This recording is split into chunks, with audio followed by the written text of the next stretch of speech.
The returns never went down, and that was the tell. $65 billion of wealth was never really there. It existed only as ink on monthly statements. Every page promised about 1% every single month. Good markets, bad markets. The line just kept rising. That smoothness was not skill, it was a confession. And it wiped out the life savings of thousands. By the end, you will spot this trap early. The man at the center was Bernard Madoff. For decades, his name opened the heaviest doors on Wall Street. He had chaired the Nasdaq stock market itself. Regulators knew him. Reporters quoted him.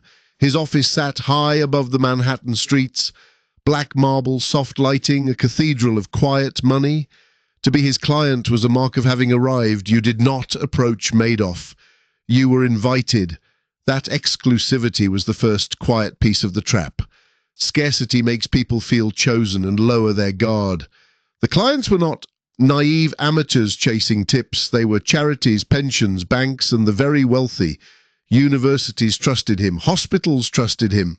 Famous, careful, intelligent people trusted him. And that is the unsettling lesson hidden in this story. Smart money is not the same thing as safe money. Now look closely at what he actually promised them.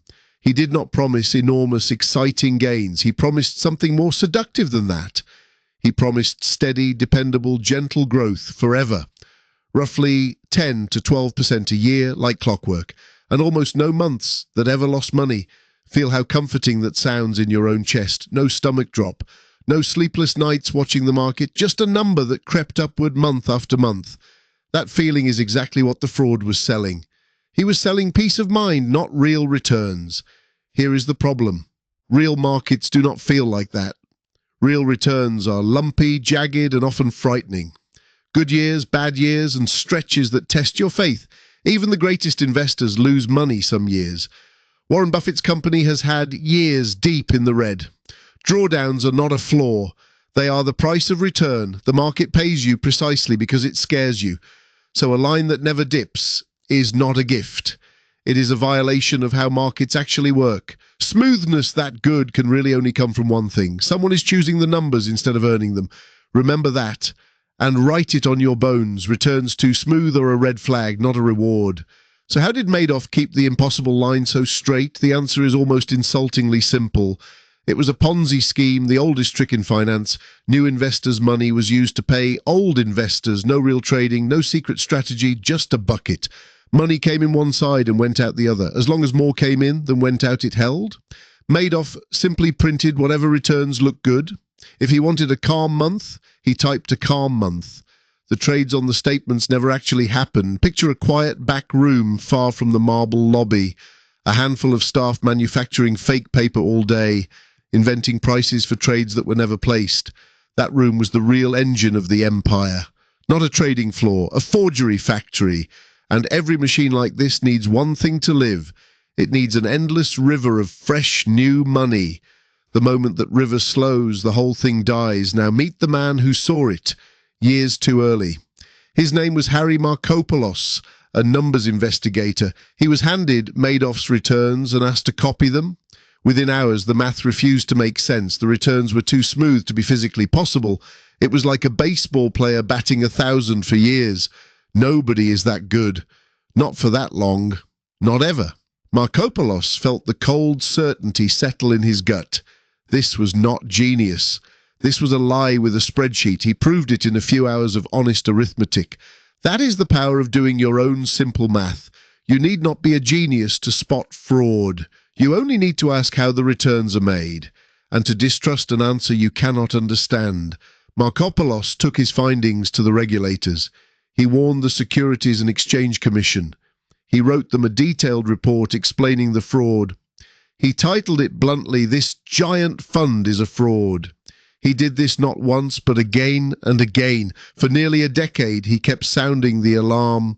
And for nearly a decade, almost nothing happened. The regulators glanced, shrugged, and moved on. Madoff was too famous, too respected, too connected. Surely a former Nasdaq chairman would not steal. That assumption is the most expensive one in finance. Reputation is not the same as verification. A famous name proves fame and nothing else at all. Here is the second hard skill this story teaches. Never let prestige stand in for proof. Demand to see where your money's actually held. This is the idea of independent custody. Your assets should sit at a separate named institution, not with the same person who reports your returns. Madoff was the manager, the broker, and the record keeper. He marked his own homework every single month. No outside eye ever counted the real money, because there was no real money left to count. So always insist a third party holds the assets, and that a separate firm verifies the statements. If one person controls all of it, walk away. Then in 2008, the river finally ran dry. The global financial crisis frightened everyone at once. Investors everywhere scrambled to pull cash out. Madoff's clients asked for about $7 billion back, but the money to pay them did not exist. There were no real investments to sell off. The bucket was finally fatally empty. With no new money flooding in, the math collapsed. In December, he confessed to his own sons. He told them the whole business was one big lie. The next morning, federal agents arrested him. The largest fraud in history was finally over. Now picture the people on the other end of this. A retired teacher who had saved for 40 years. A statement that said her future was secure. In a single morning, that future became zero. Charities that fed people had to close their doors. Families lost homes, college funds, and retirements. Some victims, in their despair, took their own lives. This is the human cost behind the smooth little line. A number that never dipped, erased thousands of real lives. Let that weight sit with you before we draw the lesson. Now let us turn this disaster into a usable defense. 3 rules can keep you out of the next Madoff. Rule 1, be suspicious of returns that are too smooth. Real investing is bumpy. Honesty has bad months. If the ride feels impossibly calm, ask hard questions. Consistency that defies the whole market is a warning. Rule 2, always demand independent custody. Your money should be held by a separate institution, and your statements verified by an outside auditor. Never trust one person to hold and grade the money. Rule 3, if you cannot explain it, you cannot own it. Make the manager explain how the returns are made. In plain words, you could repeat to a friend. If the answer is vague, secret, or too complex, leave. Confusion is not sophistication. It is camouflage. Madoff hid behind a wall of fog and prestige. These 3 rules would have stopped every victim cold: smoothness, custody, and clarity. Check all 3. Markopoulos understood this with only a calculator. You now understand it too. For the price of attention, Bernie Madoff stole tens of billions to teach this. Let his victims be the reason you stay disciplined. When the returns never dip, do not feel reassured, feel alert. That is the moment to look harder. Demand custody, demand clarity, demand the truth. And if you do not understand the returns, walk away. That single discipline is worth more than any tip. If this was useful, the next lesson covers margin of safety. Subscribe and keep the